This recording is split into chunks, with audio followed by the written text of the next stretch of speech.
Just a quick disclaimer before we begin this video. This is not medical advice.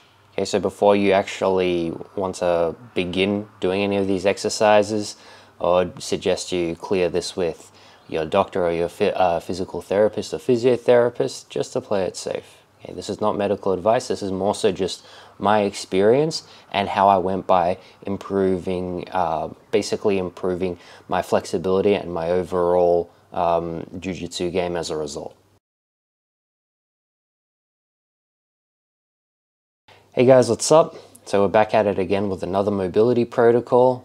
If you missed the last one was on a hamstring mobility protocol, and this would translate really well into your tripod attacks when you're on top, as well as your overall hamstring length.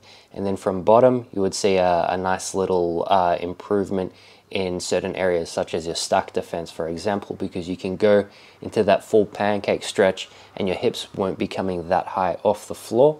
And as a result as well, you'll probably experience most likely a bit more longevity in your jiu-jitsu, especially if you're a guard player, and that being a smaller guard player, because you won't be experiencing as much stress in your lower back and those crucial structures that we commonly see get injured in your average jiu-jitsu practitioner and or competitor's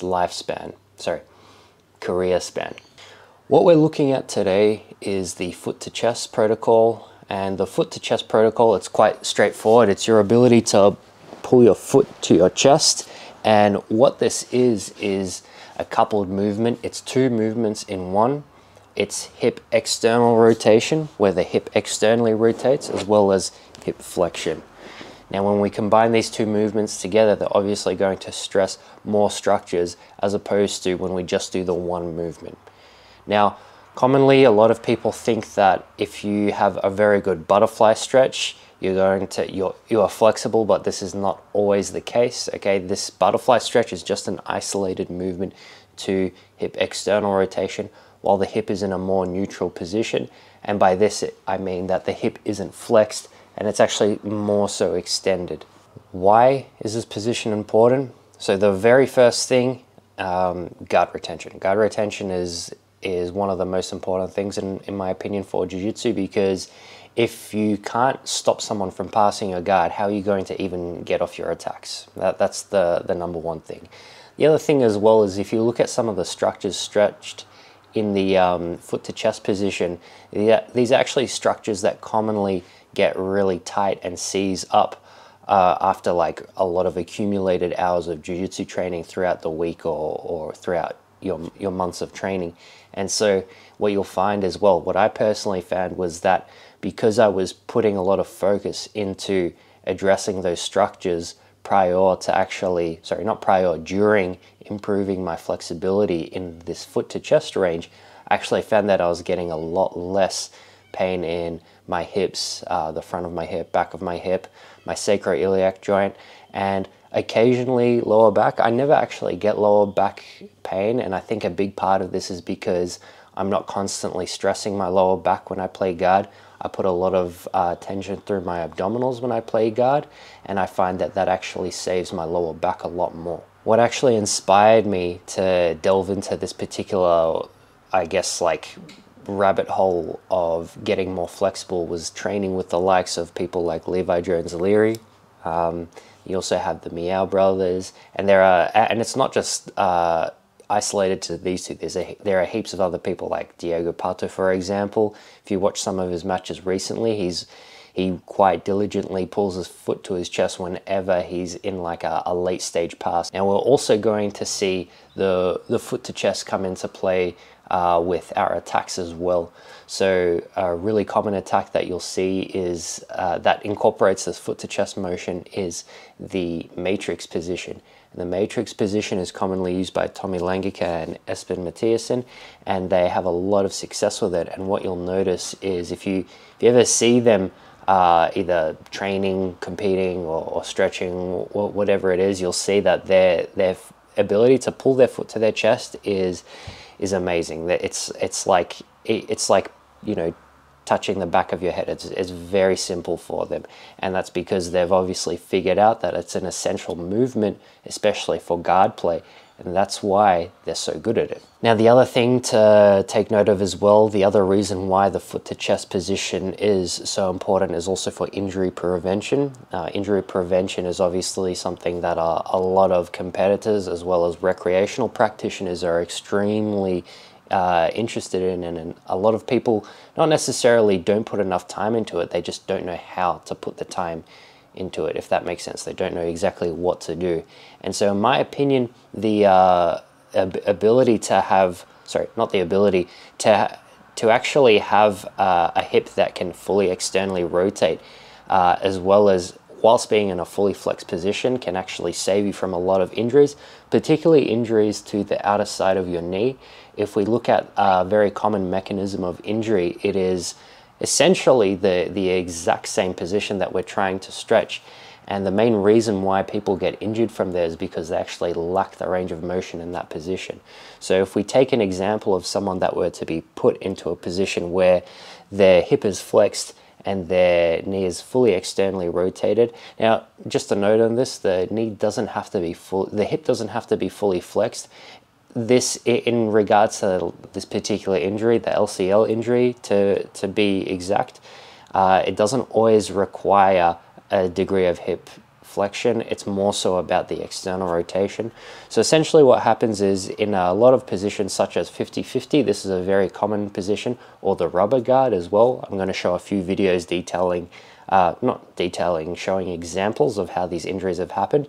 Essentially what happens is, once one person reaches their full range of hip external rotation and they start to get pushed past that external rotation, once the range at their hip finishes, once they meet the end of their range at their hip, the next structure for the force to go down to is the knee. And this is where you'll commonly see people tear their LCLs.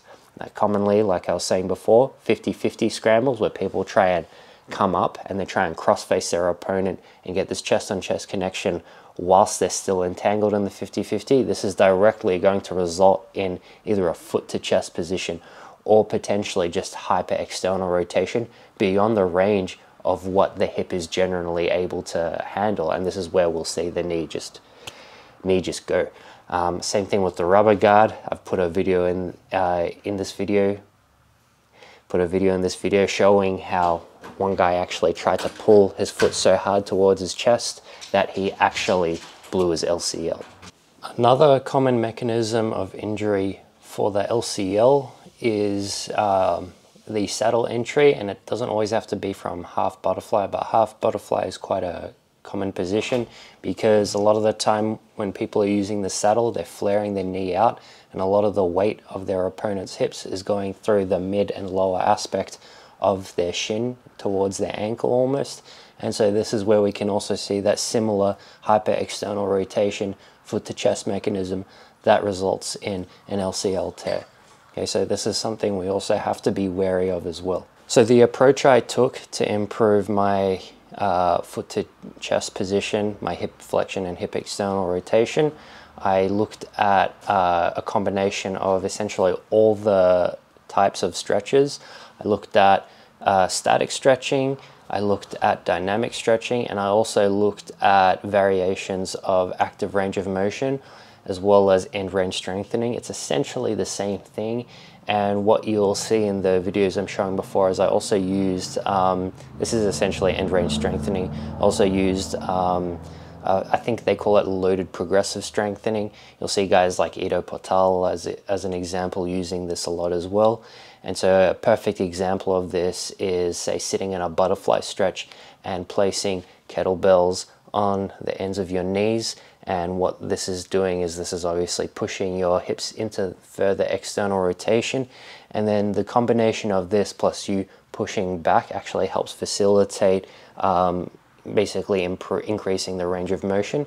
It's essentially like a form of PNF stretching. The other thing that I also incorporated as well is myofascial release. And if you look at a lot of the research, they will say that myofascial release, the effect of it only lasts for say 20 minutes. It's a temporary effect, which it is true, but it did feel, for me personally, like when I did it consistently over time and I kind of accumulated heaps of hours of doing myofascial release over time prior to doing my stretching that I actually started to notice a particular benefit in the muscle tightness. And by this I mean, if you guys have done myofascial release before, what you'll notice is the very first time you do it, let's say you're doing your glutes on the ball, on the spiky ball, the first time you do it, you will feel a lot of pain and it will almost be unbearable to sit on the ball.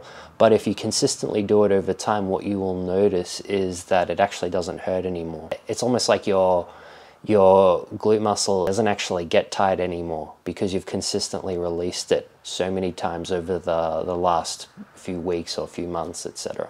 The other thing that I found extremely helpful from the myofascial release was the fact that if I did the myofascial release prior to the stretching, it actually helped me get into the stretches. It actually helped me begin the actual mobility protocol itself. So sometimes, as an example, when you know, you've had a really big session of training the day before, maybe you've done strength training and you've hit, say, back squats, and your hamstrings and glutes and maybe your lower back is feeling very tight from that workout the day before, it can be very hard, if not discouraging, to actually start the mobility protocol the next day. The other thing that you might notice as well is that due to the tightness, you might not actually feel like you can get into that deep stretch that you usually could have got into. And so I find that the myofascial release exercises before the mobility help facilitate that and help you actually get into the actual stretches. And like I mentioned before, it actually helps you begin your mobility workout. Another thing as well, just before we begin the actual mobility program, I just wanted to give a quick little shout out to the people that I've used as resources and the people that have helped me over literally the last few years of my jiu-jitsu journey in regards to improving my mobility and essentially improving my musculoskeletal joint health. And so the very first shout out goes to Shane Dowd from Got Rom. His YouTube channel I'll put in the description. We've also got Tom Merrick. We also have Chris Blair from 112 Movement. I actually have been doing some getting some online coaching privates from him as of recently because I'm actually getting him to help me with my middle splits. So hopefully down the track, if I do end up hitting the middle splits, I would like to get him on my channel to do a video because I'm sure you guys will all really benefit from his work as well.